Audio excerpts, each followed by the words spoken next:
Mesama Bejafo nyina akwa babiom. And then Rockson eba be kan ho nyina eba be di dwumadie no ama bibia aye kama. Enti for now no am say story be a echo round. Member Rockson akasa kakra afa ho ansa na ya to dwumadie ni so. Ghana Actors Guild PR akasa o see we should invest in the country rather than buying cars for stars.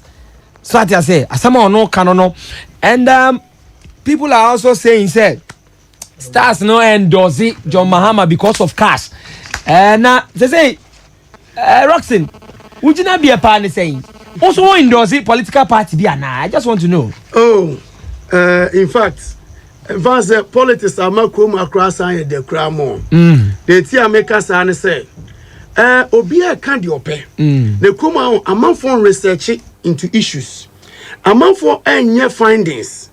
Where the hearsay and a denam or tia sembia nasebio or can nasem. Na or say oh yes say. But when you look at issue ya can say yeah ma enko forecast no. No crese ya man ko forecast. Obia cast. The issue is that Obia cast. Nende na stars ye bia nya cast. Okay, good. If you have a question, maybe say microfinance and small scale everything loans here, which we call it Maslock. Yeah. A new Amagan and Ibia Maslock. And your president go for time a Maslock buy. Na ene a month when your Maslock loan to secure a car. Yes, your more car. President Mama on show be a car. A car. The Ghana Actors Guild president Kumasi Bila Samoa initiatives bia or pursue once onim say obo your friend Vice or say for one no initiative this last year. It this initiative and ye nenabo name Kumasi for initiative no and one among and Vena Kumasi for to be one anamoa. Ebisu ebenya Maslock loan as to cash. Even as I'm talking, producers also benya Maslock loans. Yema ASOC for a guarantee with the ASOC loan, ASOC fund, you know. And it's will be a producer. Next the ASOC ye che. Next the onya nisika. No or the teteno. In the final Mr. prepare producers, no. More qualify for ASOC. Now odo mu document aba say. Aso kone ba osimesi nya 10 obi nya say mba we say okay say ni pay ye man sika ana ye man car ene be yi onim say the way an easier way of releasing the stress of this industry struggle sikasem because amount for pole mu twa no kroma nyina no enye pole no be so mu twa we don't have the capital to be able to do that. And it's a Maslock etima loans. There is our loans no, a bit more producers no, and one in how or more. It's my quality films are. And yeni entimi enyana. Okay, yani beti magic. First question. Ade na da na fe na Maslock loans no. More free and I say make us say Accra for.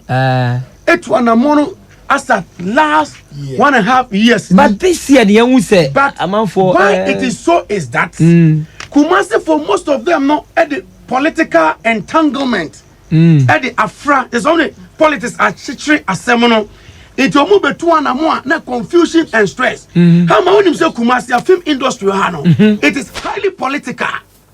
In Tiamika say highly political and say me say your my grants 1 million Ghana cedis 3 years ago. Even last year there was a grant. Our minister announced a grant, you know.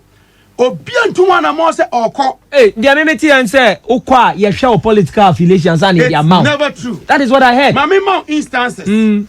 I know people by where they belong. Maybe they say is it Adolfo or this musician? They didn't say. No. Papa Penyu what to you much ya. Adolfo. One must look kai when you I am pedu mom sorry I am pedu. Otiano to say the onona one ding bet me. What you see? Tego sisters. Almost winya enya Maslock kai bi. Yes. People be brave kwa irrespective of political issues. I know definitely, and I know why I'm saying this. The minister said categorically, said, Shena omo amfa way ankoye amayosem.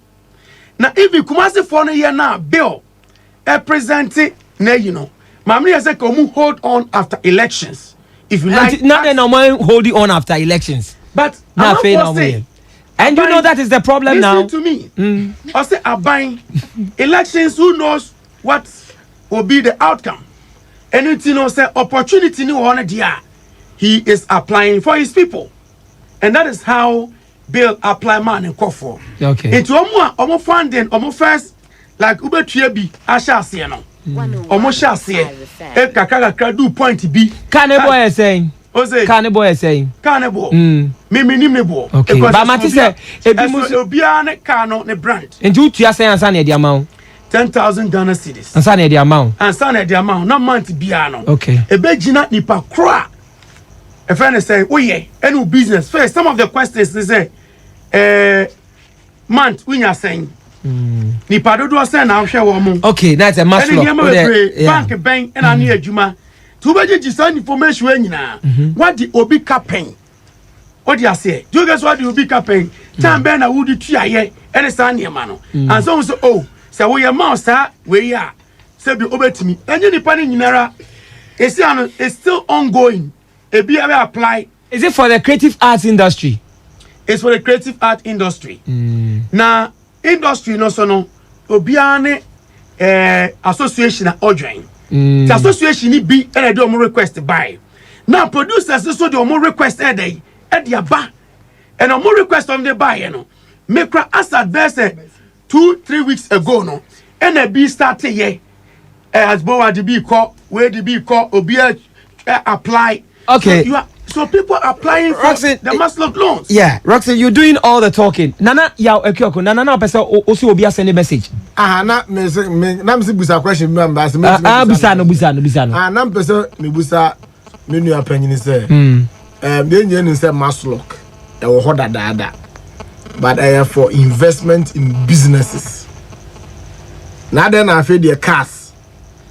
Any dey turn. I we saying say that is what they need now to do their because also no akwa kind of submission no cause am for twetwa police not because e be a police no go so twetwa but e be o musika na enso ha na fe wanya capital na amfa nche na cars no that is where make us some two things a car and money a sika and a car the sika and car good car no eh actors no mu fee say me nam form e be am credibility ntino. Maybe I will be paying installments. Obi okwana kan original started January ho and o tuatu do point na so 10,000 Obi kra no and so no ne wo krasi kan ensoin but to apply ne form said that ho I will try say or the cost so a on so ne side aka there. A lot of people are applying but with the producers no they have requested say omunye ska e dey production because actor doesn't produce a film. The producers na nyeska ni bi. If no more be apply. If no more be apply. Yes. Okay. And no be stuff a 5-pack Ashanti and a 5-pack Akana. What do you say? Apply. Why all these things at this time Ayeko Tuaba? That's the question people are asking. The point is that it is not the ministry or the president who is calling for the people to apply. But the people have now realized that people applied last year and then now that they've got to know, I can even challenge the producers and say, and that there's even a conflict here. Omo teso dadano. Ebe say omo na initiate, in the emra meso omo so. And omo so efiso. And omo so yan chain. Me hand over. Am I yan hand over? Not yan handle that affair. Okay. So that there's a two school of thought. Okay. Wouldn't chemo ba. Una na manage Agya Koo, but say amati say Agya Koo de also the com na namo de kodi na na do achi. I heard you on another station. Is it true you said that? Oh yes, but you had the maybe gumbe. Make up. Didn't na okasa. The team I make answer say Agya Koo ameki statement bi a hama Ghana fo nyina enim ne etu Agya Koo e okrom ha. Agya Koo wa wo ha makra wonim ken kom se uko interview no na se ankoyi the issues eba Agya Koo me beti ase okoma say ahokyere aba ne so because producers what Ghana nyina eden asori etia no producers so tietie mo back door miracle kra bomb bonus Emma ebi mo crowd in the pictures Agya Koo pictures compile bo ekoye nkonya ne ho ne mo di Agya Koo ko eduro so Agya Koo wa bre that wa bre no enye oman bia emu ayeden na ma Agya Koo wate no but producers say Agya Koo ya homaso producers ka say Agya Koo onfa ni die mo bia Agya Koo su ene ne ban ene di ahoma chechire no ema ne ho be ebeche no me obi abeka say last year me ye press conferences be bre edema Agya Koo abroni beka say I did it for pro bono. I did a press conference for pro bono. Meaning what? Meaning that I did the press conference for him without taking a peanut from him. Now managing no Anna. Ose, are you not the one now managing Agya Koo? I was doing his communication for him because na on how to handle na fair because na pressure ne does ma Agya Koo. The pressure was too much for why all this? Is it because Agya Koo going to MPP Nama? No. Mean I am very happy say Agya Koo MPP na owo muno and a political support no true no. Amano sesia why you relieved because when you sika. Onim say medi wachi ache. I say every time Agya Koo starts on your press conference mu nyina mo fire no ade na mo yesa even that day the press situation that day that the press conference was going on I have said that it is a worthy cause for Agya Koo to support MPP because already no ono politics no ewonimu but there is a secret you don't know Agya Koo nyeska yes Agya Koo listen to me. He has opted for a fund can any brace of a political party B. And I'll play the audio. Not now. When you see you play the audio. But the audio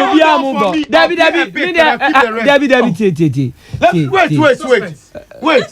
Yes, I want a movie. We don't have to be wait. You want facts. So allow me to tell you the truth. There should be a complaint. I am in support of what Agya Koo is doing. But for him to turn around, forgetting that he has already made some submissions that shows the Agya Koo, I want you to be a bansua or the producers. Producers a bit say someone Yameche. The key architect against Agya Koo. Rockson. So Christophe was one of the key architects against Agya Koo. Agya Koo is disrespecting the directors. Ebi say Frank Gabin. Ebi say James Ajimai. James Jones Ajimai. Emma Jones. It took me pain. Rockson. Yeah. Oh, sir, Saturday we Eddie in Tawanta about industry. We are where, sir. I don't think so because only say anyama ukafa obia wa managing da. If we face the reality, anyama wa ukafa obia wa managing da. So empo se bibia ba. You are even telling us I told him the very day you his support that he should handle his communication very well and also to make sure say Minti say Agya Koo ka se bia tia industry no. Say okay bibi na se ma otwa entro ne say entro ben. I want chire na aba no. Se bia no ne ho chire na. He supposed to do politics. E bia no ne ho chire na. Ne wo dey say no ya ni suba bia. Ono de na mo a na ama no wa che no. Because one some producers in Kumasi can bear records with me, and everything I did is on records. The videos and everything is on records. It's a Agya Koo mekache say, and what na oko mono, and yet for anything, because Agya Koo is equally like Lewin. Lewin Beka say what channel. Lewin here Juma every blessed day. Lewin here. Obiani in the season. Obiani in the season. Agya Koo producers say, Rockson, the arrogance and I put you off in the industry. But in all this, you are managing Agya Koo. But today, so why are you turning around today? I'm not turning around. Because one now here press conference. When you speak the truth, people don't want the truth, and I can't tell you that what Agya Koo is saying, you know. But he should go on to do his politics without bringing say na ho kire no obi na man wa che no. when we know definitely that the one I tell you no no ka say saint na me ho a kire and the producers no a producers Agya Koo should come and beg them. Okay, he should come and beg them, and Agya Koo will pay me dearly for telling me lies. Say producers and you know enya. Do you understand? Because Agya Koo had already said. Okay, mami fa Maxi wo line so say Sabre Agya Koo are busy pa. Maxi na te saying e ba so bi ni aboko na mo manya ne tie say wo na wo ye Agya Koo coordinator for 57% for Nanado.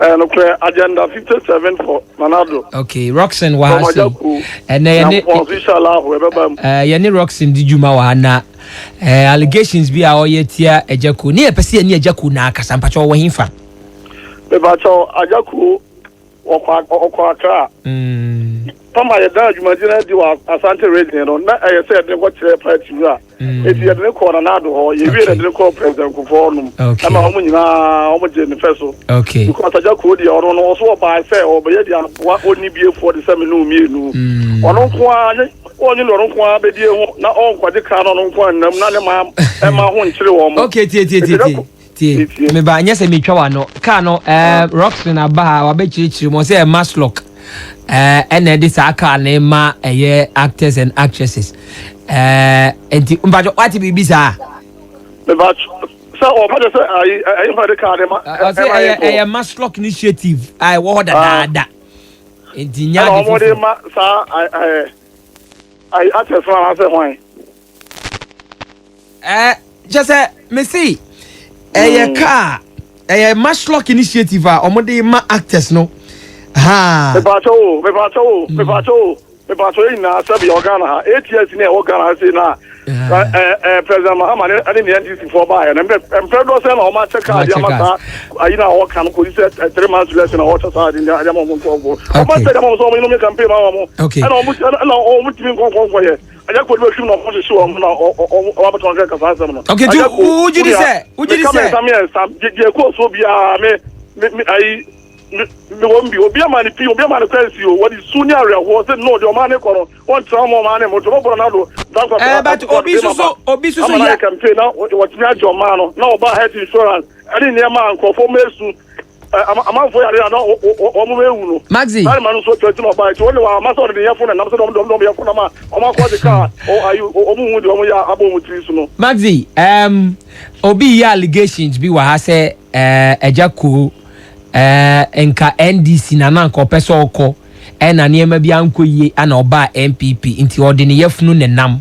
Rockson na kasa asem no pe pa so he Ghana for muntie ni ye Agya Koo ye pe o man ba pa Agya Koo ye number 1 offer bi ba ye ne ha ye kwa o men kan sem bebe aso nyina wa antia wa ayi wa NDC for man offer ayi adwuma e dia man na ro dan ko hu se papa ro e na ayi wo je corrupt ya o fa obetuma bibi dia bo o man Ghana Agya Koo diem kwes kra MPP ni bia man bi okay MPP ni bia man kwes kra ono aya tu ho so bi so wa da dia ma o man no en na na yo no ko ani ntira man ba ye e ko ron ko ne fon dia ne ko NDC o me ne woska e opposition ni bibia Maxi ye da se awiei e won chemu ade bre ye Agya Koo ye be pese ne Agya Koo na ankasa be kasa nti later onwards ye nya eja ye ne be kasa me call back to Rockson na ya round it up because panel bekasa nti mami ko nana ya ekyokon nana be start ya mami nana in 3 minutes